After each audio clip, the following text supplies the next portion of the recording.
This is our simple problem on vertical balance sheet. See the problem. From the following particulars, prepare vertical balance sheet of Madhav Limited for the analysis purpose. Company name is given Madhav Limited and they asked us to prepare vertical balance sheet. Okay, this is the information is given. Particulars rupees. Equity share capital 5 lakhs. P&L account credit balance means this is the profit 3,85,000. Calls in arrears means unpaid call 10,000. 10% debentures 3 lakhs. Share issue expenses 20,000. Patents 50,000. Plant and machinery 3,70,000. Land and building 5 lakhs. Stock 4,35,000. Bank overdraft 4,20,000. Trade investment 2 lakhs. Debtors 9,25,000. Creditors 8,80,000. Capital TDS 25,000. Okay, this is our items given and they asked us to prepare vertical balance sheet. Okay, बघा आपल्याला vertical balance sheet prepare करायची आहे. तर vertical balance sheet prepare करत असताना कशी prepare करणार, आपण लास्ट लेक्चरला व्हर्टिकल बॅलन्स शीटचा प्रो फॉर्मा बघितलेला आहे. प्रो फॉर्मा म्हणजे काय, व्हर्टिकल बॅलन्स शीट कशी प्रिपेअर करायची आणि कुठचे आयटम्स कुठे येतात तो मॅक्झिमम आपण त्या प्रो फॉर्मामध्ये ऑल अस्पेक्ट्स आपण डिस्कस केलेले आहेत. ओके, बघा व्हर्टिकल बॅलन्स शीट मध्ये 2 पार्ट्स असतात. First is the sources of fund and second is the application of fund. Sources of fund मध्ये आपल्याकडे 2 सोर्सेस असतात. First is the on fund. On fund मध्ये काय जातं आपल्याकडे, इक्विटी शेअर, प्रेफरन्स शेअर्स, त्याच्यानंतर रिझर्व्ह अँड सरप्लस त्याच्यामध्ये add केले जातात आणि लेस मिसलेनियस एक्सपेन्सेस अँड लॉसेस असतील तर लेस केले जातात. आपल्याला त्या ठिकाणी नेटवर्थ मिळतं, that is the on fund. Second source of fund असतो आपल्याकडे लोन फंड. लोन फंड मध्ये काय जातं आपल्याकडे, डिबेंचर्स, त्याच्यानंतर bonds, directors loan, loan from financial institution, loan from bank. तर हे आयटम काय जातात आपल्या लोन फंड मध्ये जातात. जो लॉंग पिरियड साठी आपण लोन टेकन ओव्हर केलेला असतो तो पार्ट आपण लोन फंड मध्ये कन्सिडर करतो. ठीक आहे, on fund, loan fund, that is the total of liability side, that is the total capital employed, or we can say that is our liabilities. Application of fund मध्ये काय असतं बघा, application of fund 3 parts are there. First is the fixed asset, second is the investment, and last is the working capital. Fixed assets divided into 2 categories, tangible and intangible. Investments, long term investment या ठिकाणी consider केली जाते आणि working capital म्हणजे काय असतं, current assets लेस current liabilities. Okay, तर हा झाला आपला pro form of vertical balance शीटचे मेन हेडिंग्ज आहेत आणि त्याच्यामध्ये कुठचा पार्ट कुठे जातो. आपल्याला ॲज अ कॉमर्स स्टुडंट आपल्याला ऑल नॉलेज आहे की इन्व्हेस्टमेंट कुठे घ्यायचं, बँक ओव्हरड्राफ्ट काय असतं, लँड अँड बिल्डिंग काय आहे, stock, creditors, patents, plant machinery. आपल्याला इच अँड एव्हरी अस्पेक्टचं मिनिंग या ठिकाणी या फेजला आपल्या समजतं. ठीक आहे, तर आपण काय करूया बघा, आपलं सोल्युशन आपलं स्टार्ट करूया. बघा, in the books of Madhav limited स्टार्टिंगला आपण आपल्या कंपनीचं नाव लिहिणार, vertical balance sheet as on 31 March 2020. Problem मध्ये तुम्हाला तिथे दिसत नाहीये 31 मार्च 20, पण year ending 31 March 20. Okay, 3 columns, at least 3 columns required. First is the particulars, second 2 amount column. बघा, तुम्ही या ठिकाणी अमाऊंट मी जिथं लिहिलेलं आहे तिथे तुम्ही रुपीचं साईन यूज करा, कारण माझ्या लॅपटॉपमध्ये इथं नाही आहे ते रुपीचं साईन, त्याच्यामुळे मी अमाऊंट लिहिलेलं आहे. तुम्ही आपलं सोल्युशन रुपीचं साईन यूज करायचं जे युनिव्हर्सली एक्सेप्टेड आहे आपल्या रुपीजसाठी, इंडियन. ओके, बघा, first part of vertical balance sheet is the sources of fund and first sources of fund is shareholders fund. याला सबस्टिट्यूट वर्ड आपण यूज करतो, shareholders fund, net worth, own fund, proprietors fund. ठीक आहे ना, तर त्यापैकी इथं wording use केलेलं आहे शेअर होल्डर्स फंड. प्रॉब्लेममध्ये जे अस्पेक्ट जे एलिमेंट दिलेले आहेत त्यांचाच फक्त विचार करायचा. प्रोफॉर्मामध्ये मॅक्झिमम आयटम्स असतात, त्यांचा विचार नाही करायचा. आपल्याला जे प्रॉब्लेममध्ये दिलेलं असतं त्याची व्हर्टिकल बॅलन्स शीट आपल्याला प्रिपेअर करायची असते. ठीक आहे. Equity share capital 5 lakhs given in the problem, जसे दिले तसे घेतले आपण. Less calls in arrears. Calls in arrears means unpaid calls. Unpaid calls given in the problem 10,000. Our equity share capital is given 5 lakh, but out of 5 lakh 10,000 is unpaid, unreceived. त्याच्यामुळे ते लेस केले. Actual received किती आहे equity share capital? 4,90,000. Preference share capital problem मध्ये नाहीये, घ्यायचं नाही. Under the heading of reserves and surplus, only one item is given, that is the P&L account credit balance. P&L account credit balance आपलं profitability फर्मची shown करत असतो. त्याच्यामुळे P&L account credit balance हा reserve सरप्लसच्या तिथे आपण घेतला 3,85,000. Less miscellaneous expenditure and losses.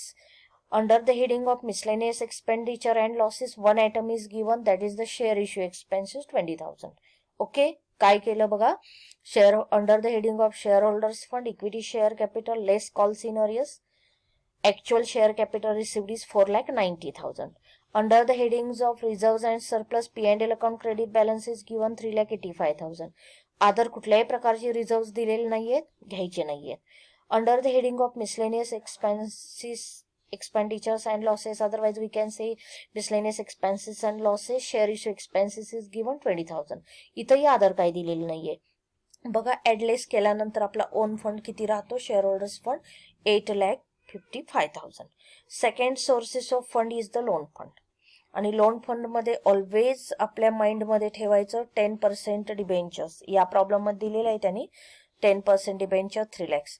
Debenture bonds is a secured loan, किंवा bank कडून लोन घेतलेलं असतं बघा. ही सगळी लोन काय असतात? सिक्युअर्ड लोन असतात. त्याच्यामुळे सिक्युअर्ड लोन मध्ये 10% डिबेंचर जे प्रॉब्लेम मध्ये आपल्याला दिलेले आहे 3 lakh rupees. Total capital employed is 11,55,000. बघा, जेवढे आयटम आपल्या प्रॉब्लेम मध्ये दिलेले असतात तेवढेच आयटम आपण व्हर्टिकल बॅलन्स शीट मध्ये काय करायचे? प्रेझेंट करायचे. की जे आपल्या मॅनेजमेंट अकाउंटिंग मध्ये आपण इन्फॉर्मेशन अशा स्टाईलनी प्रेझेंट करतो, अशा पद्धतीनं प्रेझेंट करतो की जी आपल्या कंपनीच्या मॅनेजमेंटला हेल्प करत असते डिसिजन मेकिंग साठी. ठीक आहे ना. तेच आपला मेन फंक्शन आहे आपल्या मॅनेजमेंट अकाउंटिंगचं. तर बघा, या पद्धतीने हे काय केलं? व्हर्टिकल बॅलन्स शीट प्रिपेअर केली. तुम्ही म्हणणार आता याच्यातून मिनिंग काय समजतं? तुम्हाला जर विचारलं पटकन लोन फंड किती आहे 3 lakhs, आपण इझिली सांगू शकतो. ओन फंड किती आहे 8,55,000. टोटल कॅपिटल एम्प्लॉयड, टोटल आपल्याकडे किती फंड आहे 11,55,000. ओके. आता हे आपल्याकडे असणारा फंड 11,55,000, आपण त्याचं ऍप्लिकेशन कसं करतो? आपण हा फंड युटिलाइज कसा केला आहे तो आपल्या सेकंड पार्ट मध्ये येतो. That is the second part of vertical balance sheet, that is the application of fund. Application of fund मध्ये ऑलवेज आपल्या डोक्यात हवं 3च हेडिंग्स असतात. First is the fixed asset, second is the investment and last is the working capital. किती easy आहे बघा, फक्त 5 इम्पॉर्टंट पॉइंट्स आहेत. Sources, on fund, loan fund. Okay. Application, 3 application, fixed asset, investment, working capital. बघा किती simple आहे. बघा मग ऍप्लिकेशन ऑफ फंड मध्ये फिक्स्ड असेट. आता इथे बघा, आपण प्रोफॉर्मा मध्ये काय बघितलं? Tangible, intangible. या प्रॉब्लेम मध्ये टँजिबल, इनटँजिबल क्लासिफिकेशन केलेलं नाहीये. कसं असतं लक्षात ठेवा, खूप तुम्हाला ह्यूज मोठा प्रॉब्लेम दिलेला असेल, भरपूर त्या ठिकाणी असेट लायबिलिटीज असतात, आपण डिटेल किंवा तुम्हाला प्रॉब्लेम मध्येच दिलेलं असतं की डिटेल क्लासिफिकेशन करा, त्यावेळी आपण करायचं किंवा तुम्ही करूही शकता, काय याच्यामध्ये प्रॉब्लेम नाही. बघा, fixed assets, intangible, only one intangible asset, patents 50,000 लिहायचं. Intangible, patents 50,000. Tangible, plant and machinery 3,70,000. Land and building 5 lakhs. आता तुम्ही सांगा, ऍज अ कॉमर्स स्टुडंट तुम्हाला माहिती आहे फिक्स्ड असेट मध्ये कोण जातं? Plant machinery, land building. हे इझिली तुम्ही सांगू शकता, this is the tangible fixed assets. Patent is intangible fixed assets. बरोबर आहे. आपण कॉमर्सचे स्टुडंट आहोत, आपल्याला हे इझिली क्लासिफाय करायला येतं की कुठचे असेट्स आहेत, कुठल्या लायबिलिटीज आहेत, वर्किंग कॅपिटल मध्ये कुठच्या करंट असेट आहेत, कुठले करंट लायबिलिटीज आहेत. बरोबर आहे ना. हा. Second is the investment 2 lakh रुपये. जे प्रॉब्लेम मध्ये इन्व्हेस्टमेंट दिलेलं आहे that is the long term investment, trade investment, investment in share, debenture, partnership firm, हे सगळं इन्व्हेस्टमेंटच्या हेडिंगच्या अंडर जातं. ठीक आहे. फक्त एक लक्षात ठेवायचं, मार्केटेबल इन्व्हेस्टमेंट असेल, marketable investment otherwise short term investment, त्याचाच अर्थ काय असतो, that investment is made for less than the 12 month और फॉर 1 फायनान्शियल इयर. आणि त्याचा मेन मोटो काय असतो, जेव्हा गरज पडेल त्यावेळेला ती इन्व्हेस्टमेंट सेल आउट करायची आणि त्याचं कन्व्हर्जन कॅशमध्ये करायचं. मग अशा ज्या असेट्स असतात की ज्यांचं आपण कॅशमध्ये कन्व्हर्जन करू शकतो विदिन 1 फायनान्शियल इयर, त्यांना आपण करंट असेट म्हणतो. त्याच्यात क्विक आणि नॉन क्विक असतात. क्विक म्हणजे काय, आपण इन्स्टंट त्यांचं कन्व्हर्जन कॅशमध्ये करू शकतो. नॉन क्विक थोडा टाइम लागतो. टाइम म्हणजे किती लागतो, 1 फायनान्शियल इयरचा टाइम लागतो. बरोबर आहे ना. कधीही लक्षात ठेवायचं, आपले जे काय अकाउंटिंगचा आपण अभ्यास करतो बघा, अकाउंटचे बेसिकली ब्रॉड 3 टाइप्स आहेत. First is the financial accounting, second is the cost accounting and last is the management accounting. Accounting word प्रत्येक ठिकाणी आहे. फायनान्शियल अकाउंटिंग मध्ये आपण काय करतो, all data relates to finance, त्या ठिकाणी आपण त्यांचं अकाउंटिंग करतो. कॉस्ट अकाउंटिंग मध्ये आपण कुठचं अकाउंटिंग करतो, all data connected with costing. Costing means manufacturing, producing of goods and services.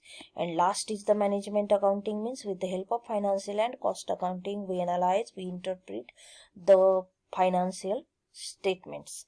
किंवा आपण तो काय करतो, डेटा अनालाइज इंटरप्रिट करतो जे मॅनेजमेंटला एड करेल. AID, एड मीन्स हेल्प, जे मॅनेजमेंटला डिसिजन मेकिंगमध्ये हेल्प करेल, फॅसिलिटेट करेल. फॅसिलिटेट मीन्स इझी करणे. तर हे काम करण्याचं काम कोण करत असतं, आपलं मॅनेजमेंट अकाउंटिंग करत असतं. ठीक आहे.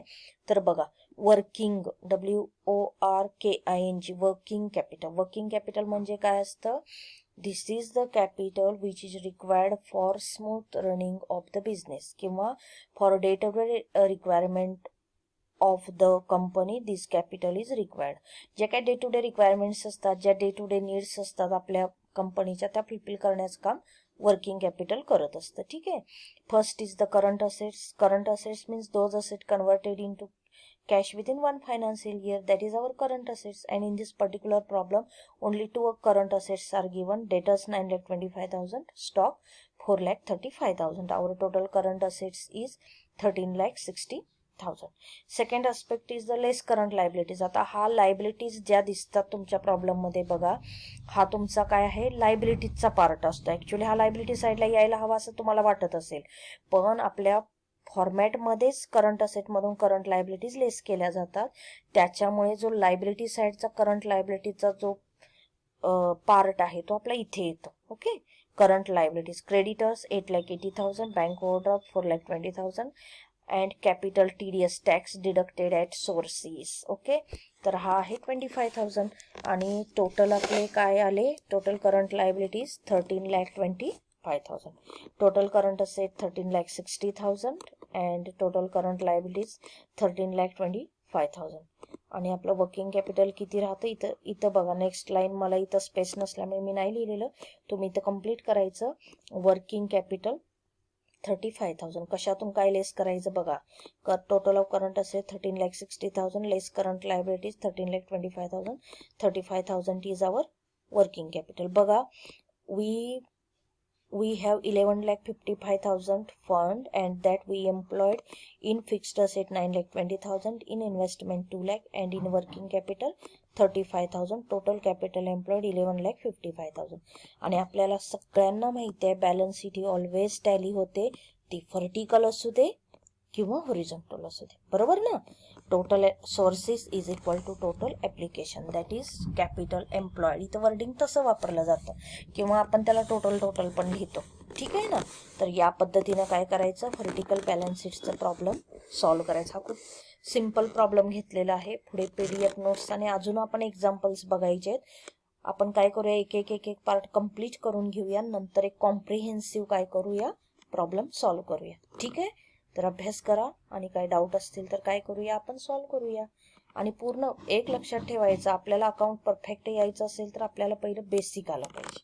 आणि 11th 12th FY SY असं बेसिक परफेक्ट करायचं, आपलं अकाउंट खूप परफेक्ट होतं. ठीक आहे ना. अर्थ कळले पाहिजेत प्रत्येक गोष्टीचे. तर करा अभ्यास. आपण नेक्स्ट लेक्चरला काय करूया, नेक्स्ट पार्ट आपला स्टडी करूया.